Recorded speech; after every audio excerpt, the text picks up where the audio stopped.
Assalamualaikum warahmatullahi wabarakatuh. Ajal kuasa Allah, sehat tanggung jawab kita. Halo pemirsa dimanapun kau berada, salam sehat, salam sejahtera. Pernyataan kali ini saya akan mengemukakan sebuah pengalaman, yang tentu pengalaman ini adalah pengalaman saya pribadi. Terlepas guyonan atau serius,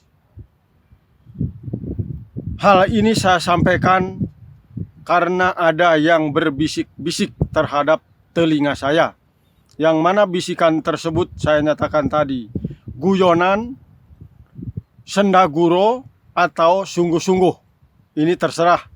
Yang jelas, okelah saya tindak lanjuti dengan jawaban, yaitu yang berkaitan dengan diri saya pribadi, yang mana pada kali ini adalah erat kaitannya dengan situasi keadaan tentang diri saya, yang mana pada katakanlah ini konten saya saja dinamai kakek cindil.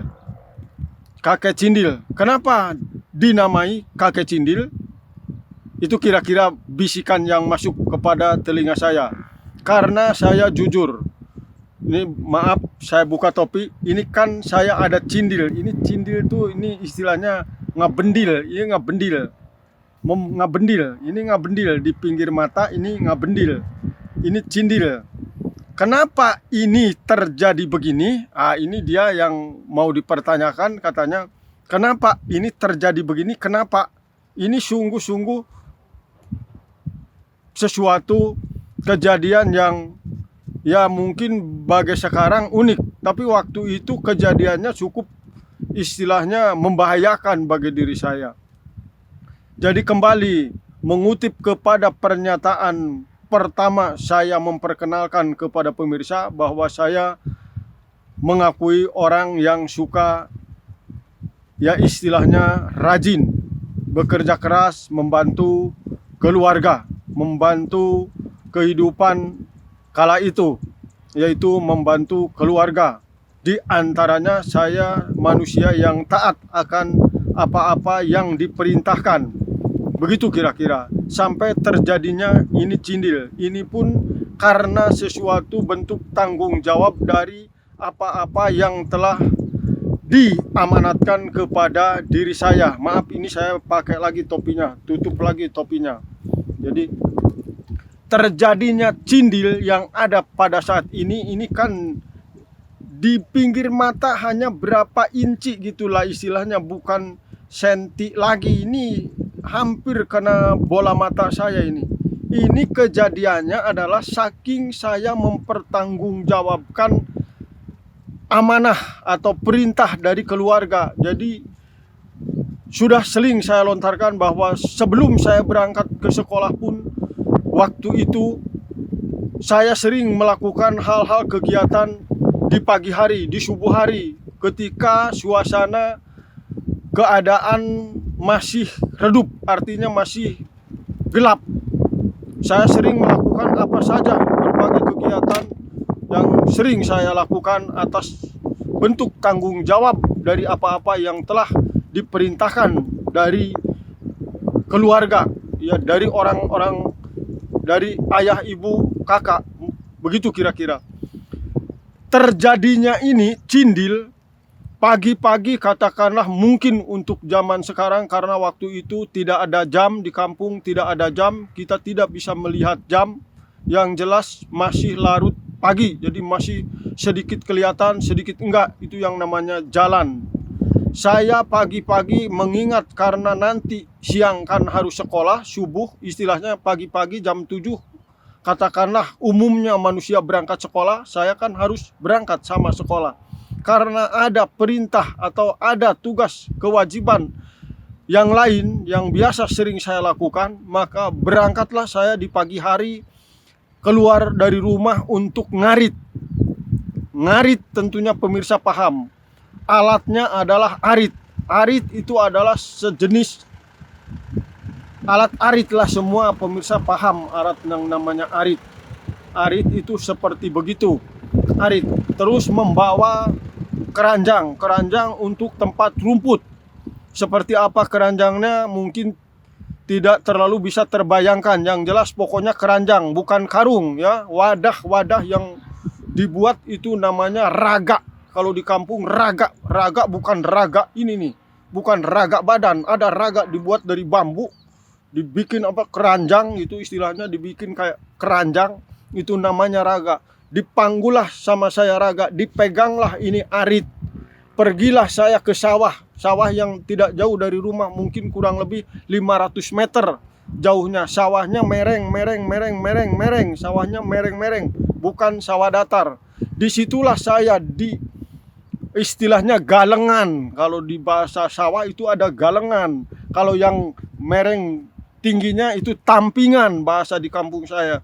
Di galengan itulah saya terpleset ke bawah. Terpleset dengan memanggul raga, memegang arit. Disitulah saya terpleset. Dengan terjadinya keterpelesetan saya, begitu saya bangun, disinilah bersimbah darah. Saya pun heran, dari mana ini darah? Karena tidak sedikit pun terasa sakit. Mungkin karena di pagi hari yang larut dingin barangkali. Saking dinginnya atau gimana, saya sendiri nggak paham. Nggak terasa bahwa di mana ini yang luka. Dengan saya terpleset memegang arit, karena arit dari rumah tetap saya pegang. Jadi nggak di gimana-gimana. Jadi panggul raga, panggul keranjang, tempat rumput, pegang arit, jalan, tek. Ketika di sawah, saya terpleset, masih larut subuh, belum terang. Cuman ketika saya bangun, di sini ada bersimbah darah. Saya pegang, ini darah, merah darah. Dari mana ini darah? Dipegang-pegang, ketemulah dari sini.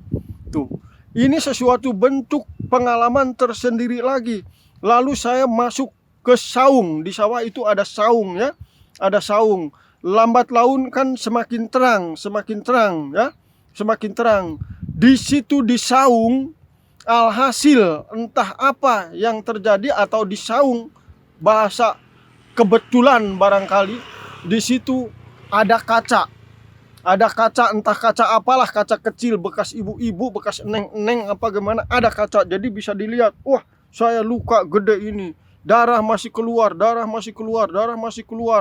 Di situ saya elap sendiri, nggak ada orang lain. Dielap sendiri, nggak sakit, tapi nggak sakit. Waktu itu masih belum sakit. Darahnya saya elap, saya cuci sama air.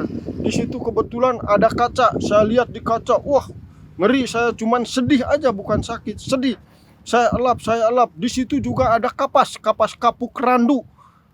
Di saung tersebut, yaitu entah kenapa kayak yang disediakan, ada kaca, ada kapas kapuk randu.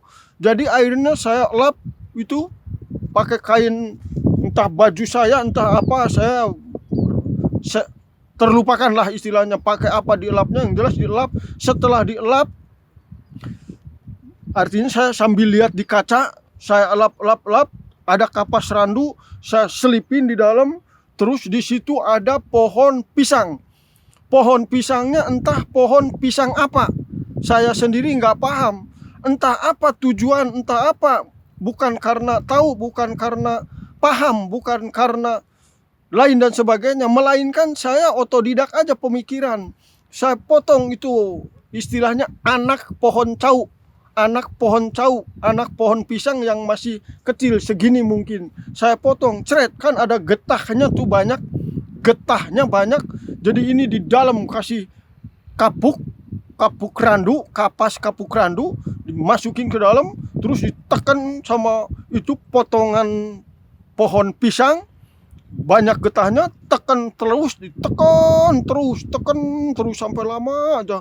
Itu darah itu berhenti. Terus akhirnya itu pakaian saya potong tuh sama arit. Jadi itu dirapihin lagi. Ini yang kan ini bahasa sayanya ini, jadi pokoknya kesini, jadi keiris, gitu kan, kebayanglah gitu muka-muka begitu, di dalamnya dikasih kapas, terus tutupin lagi, terus dikasih itu getah pisang dari pohon getah pisang. Pisangnya namanya pisang apa saya sendiri nggak paham. Jadi berhenti tuh darah tuh berhenti. Setelah berhenti darah sama saya ini maaf buka lagi, ini topinya dibuka lagi, diiketin ke sini, diikat ke sini, ke atas ke bawah, diikat. Jadi biar ini kapasnya nggak jatuh ceritanya. Waktu itu belum ada Tensoplas, belum ada apalah namanya di kampung, tahun 65 apa 66 apa 67 lah istilahnya. Saya sekolah kelas berapa istilahnya. Waktu 65 saya kan tahun 1965 itu 7 tahun. Sekolah saya bahkan 8 tahun, berarti 66 apa 67 itu kejadiannya. Ini diikat sama saya, diikat pakai kain itu yang pakaian saya, entah baju entah kaos waktu itu, lupa lagi sekarang. Diikat ke sini, artinya nahan ini kapas biar nggak jatuh, maksudnya diikat tuh biar nggak jatuh gitu maksudnya. Tapi darah yakin dengan tadi dikasih getah pisang itu darahnya udah nggak keluar. Ini panjangnya ada berapa senti ini, 2-3 senti, ini lebih 4 sentian ada nih panjang dari sini. Ini hampir ke mata. Kalau ke mata pasti sekarang begini. Namanya apa namanya? Kalau merem sebelah tuh namanya apalah. Luar biasa ini, kalau saya sampai ini kena mata berarti saya sekarang melihat sebelah, berarti melihat sebelah begini. Subhanallah, maha suci Allah, bersyukurlah kepada Allah saya. Waktu itu pula, waduh nggak kena mata. Bersyukur ini nggak kena mata. Itu diikat, akhirnya diikat, ya diikat. Terus pulang ke rumah, ada orang di rumah, orang tetangga, orang siapa, baru ditanya, kenapa ini saya kena celaka begini-begini. Tapi udah nggak diapa-apain lagi karena darah udah nggak keluar, darah nggak apa. Begitu aja, nggak pakai apa-apa lagi, nggak obat merah, nggak betadin, nggak apalah istilahnya waktu itu, karena belum ada di kampung itu. Kalau istilah sekarang kan luka dikit-dikit apa, pakailah istilahnya, katakanlah maaf di sini saya nyatakan ya obat merah apa betadin, katakanlah gitu ya. Kalau kita luka-luka dikit, waktu itu kita belum pengalaman, belum punya, belum tahu namanya pengobatan-pengobatan yang umumnya zaman sekarang. Waktu itu ketika orang-orang lain luka juga entah pakai apa-apa, tetap dari hasil yang ada di wilayah tersebut, termasuk saya. Jadi pakai getah pohon pisang, ditekanin gini, pohon pisang segede, ditekanin aja gitu, dari yang bekas dipotongnya tekenin gini terus aja. Berhenti itu darah yang begitu bercucuran, berhenti darahnya. Entah hukum apa, entah media apa gitu istilahnya. Itu yang pasti kalau ditelisik orang-orang ya tadi, pakar-pakar tentang hal-hal tersebut pasti paham gitu.